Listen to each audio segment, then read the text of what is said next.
जनक की कहानी अब एक नए मोड़ पर आ चुकी है, जहां भावनाओं, रिश्तों और साजिशों का संगम देखने को मिलेगा। अनिरुद्ध और जनक के बीच का रिश्ता अब पहले से कहीं ज्यादा गहराता जा रहा है, लेकिन जनक के दिल में एक डर बैठा हुआ है कि कहीं वह इस शादी के फैसले पर पछता ना जाए। वहीं अनिरुद्ध उसे हर बार यह यकीन दिलाता है कि वह जनक से सच्चा और गहरा प्यार करता है और उसके साथ बिताए गए पलों को कभी अफसोस में नहीं बदलने देगा। वह चाहता है कि मून, जो कि अर्शी की बेटी है, उनके साथ रहे और जनक उसकी देखभाल करे। लेकिन जनक को लगता है कि वह मून की मां की जगह नहीं ले सकती और किसी और के बच्चे को उससे अलग करना सही नहीं है। वह अनिरुद्ध को समझाने की कोशिश करती है कि मून की असली मां अर्शी ही रहेगी और यह अधिकार वह उससे नहीं छीन सकती। अनिरुद्ध इस बात से सहमत नहीं होता। उसका मानना है कि अर्शी को सिर्फ पैसे और अपनी जरूरतों से मतलब है, उसे मून की परवरिश में कोई दिलचस्पी नहीं है। इसी बहस के बीच जनक और अनिरुद्ध के रिश्ते में एक नया पहलू जुड़ता है जब वे एक दूसरे के बेहद करीब आ जाते हैं। इस दौरान एक रोमांटिक और भावनात्मक पल उन्हें जोड़ता है, लेकिन अनिरुद्ध लगातार यह जानने को उत्सुक रहता है कि क्या जनक वाकई इस रिश्ते और शादी से खुश है या नहीं। जनक के मन में कई सवाल उमड़ते हैं। क्या वह अर्शी का घर तो नहीं तोड़ रही? क्या वह एक गलत रास्ते पर चल रही है? उसे लगता है कि अगर अर्शी और अनिरुद्ध का रिश्ता मजबूत होता तो अनिरुद्ध कभी जनक के करीब नहीं आता और न ही अर्शी ऐसा होने देती। जनक के मन का यह द्वंद्व एक नई चिंता को जन्म देता है। वहीं दूसरी ओर जब अनिरुद्ध अर्शी से तलाक की बात करता है तो अर्शी के पैरों तले जमीन खिसक जाती है। उसे डर सताने लगता है कि अगर तलाक हो गया तो उसकी पूरी दुनिया बिखर जाएगी, उसका मान सम्मान, उसकी बेटी मून और अनिरुद्ध की संपत्ति सब उससे छिन जाएगा। इसी भय और आक्रोश में वह एक ऐसा फैसला लेती है जो सब कुछ बदल देता है। वह तय कर लेती है कि अब उसे हर हाल में अनिरुद्ध और उसकी प्रॉपर्टी पर अधिकार चाहिए और जनक को वह कभी भी अपनी जगह नहीं लेने देगी। यही से अर्शी की खतरनाक साजिश की शुरुआत होती है। वह एक ऐसा प्लान बनाती है जिसमें अनिरुद्ध को रास्ते से हटाना उसका मकसद बन जाता है। एक दिन जब अनिरुद्ध किसी जरूरी काम से बाहर निकलता है, तभी एक बड़ा हादसा होता है। यह कोई सामान्य दुर्घटना नहीं होती, बल्कि अर्शी की पूर्वनियोजित साजिश का नतीजा होती है, जिसमें अनिरुद्ध की जान चली जाती है। जब यह खबर जनक तक पहुंचती है तो उसकी पूरी दुनिया जैसे थम जाती है। वह भीतर से टूट जाती है और उसका सहारा अनिरुद्ध हमेशा के लिए उससे छिन जाता है। अनिरुद्ध की मौत के बाद जनक के पास कोई नहीं होता जो उसका साथ दे। इस सबसे बड़ी तकलीफ के बीच जनक किसी से यह तक नहीं कहती कि वह अनिरुद्ध के बच्चे की मां बनने वाली है। समय बीतता है और 1 साल बाद जनक एक बेटी को जन्म देती है। यह बच्ची अब उसकी दुनिया बन जाती है, उसका सहारा, उसकी उम्मीद और उसकी पहचान। जनक उसे अनिरुद्ध की आखिरी निशानी मानकर पालती है और अपने जीवन का हर एक क्षण उसके लिए समर्पित कर देती है। फिर समय एक नई करवट लेता है और कुछ सालों के बाद वह बच्ची बड़ी हो जाती है। जनक अब एक नई जिम्मेदारी के साथ आगे बढ़ती है, एक मां के रूप में, एक योद्धा के रूप में। अब कहानी एक नई दिशा में प्रवेश करती है। वक्त बीत चुका है, लेकिन पुराने जख्म अब भी जनक के दिल में जिंदा हैं। अब वह सिर्फ एक बेटी की मां नहीं, बल्कि एक मजबूत स्त्री बन चुकी है जो अपनी बेटी की रक्षा के लिए किसी भी हद तक जा सकती है। और फिर कहानी में आता है सीजन 2, जहां एक नए लव ट्रायंगल की बुनियाद रखी जाती है। जनक की बेटी मून अब बड़ी हो चुकी है और उसके दिल में जनक के लिए नफरत है। मून को लगता है कि जनक ने उससे उसका सब कुछ छीन लिया है। वह अब जनक से बदला लेना चाहती है। गांव में होली के मेले का माहौल है, चारों ओर रंगों की खुशबू फैली हुई है। जनक अपने पालक पिता पराशर के साथ स्टॉल संभाल रही है और रिया शर्मा का किरदार गांव की बेटी के रूप में चमकता नजर आता है। उधर ऋषि, जिसे अरिजीत तनेजा निभा रहे हैं, अपने पुलिस अधिकारी वाले लुक में लोगों का दिल जीत रहे हैं। तभी अचानक मून की एंट्री होती है, धीमे कदम, आंखों में जलन और बैकग्राउंड में एक डार्क म्यूजिक। मून के दिल में आग जल रही है और उसकी नजरें सीधे झनक पर टिकी होती हैं। वह सोचती है कि यह गांव, ये लोग, ये रंग, सब उसके दर्द का मजाक उड़ाते हैं। लेकिन सबसे ज्यादा उसकी नफरत झनक के लिए होती है, क्योंकि झनक से ही उसका अतीत, उसका दर्द और उसकी पहचान जुड़ी है।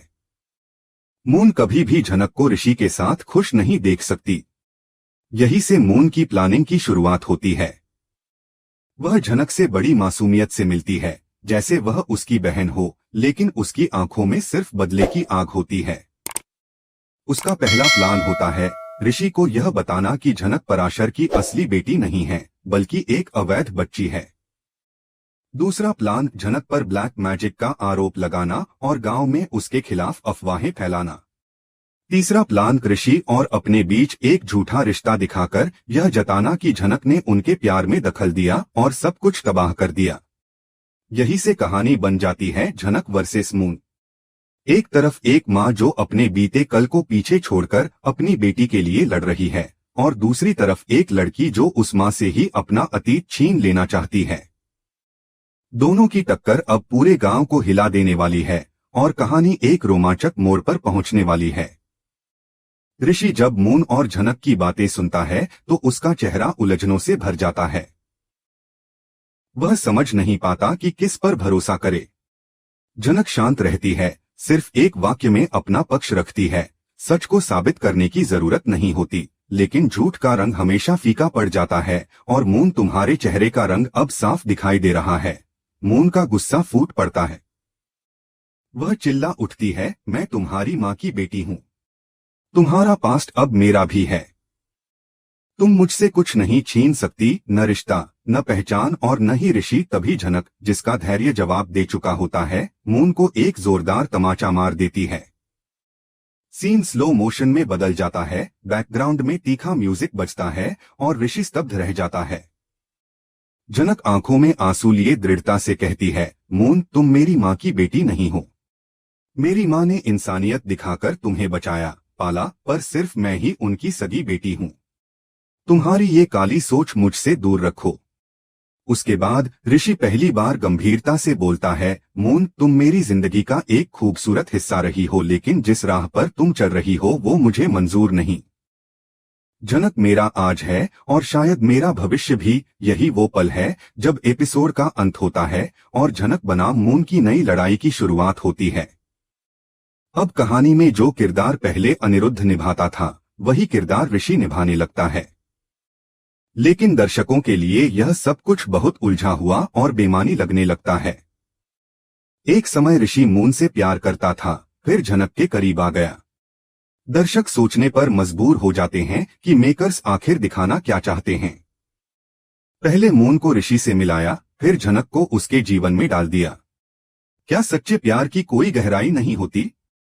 जब एक लड़का किसी से प्यार करता है तो यूं ही एक और लड़की के सामने उसका दिल कैसे बदल सकता है? जहां लव ट्रायंगल दिखाना था, वहां कम से कम एक पक्ष तो वन साइडेड होना चाहिए था, जिससे दर्शकों को सहानुभूति हो सके। यहाँ तो सब कुछ उलझन और झूठ का भंवर बन गया है। हर बार झनक को बेवकूफ बनाकर उसके इर्द गिर्द नेगेटिव रोल बुन दिए जाते हैं। पहले अर्शी, अब मून। कहानी में इक्वलिटी का नामो निशान नहीं बचा। यहाँ तक कि मोहब्बत के नाम पर सिर्फ धोखा और साजिशें दिखाई जाती हैं।